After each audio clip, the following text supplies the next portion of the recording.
یه زن هم قد تنهایی، یه زن هم خونه با احساس که دستم خالیه اما دلم آرامشو میخواست.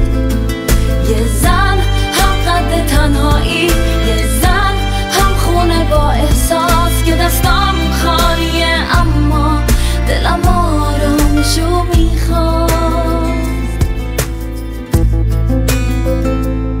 اگرچه کنج هر لبخند به یه دلشور تبیدم، ولی آواز یک نسلو تو چشمای خودم دیدم.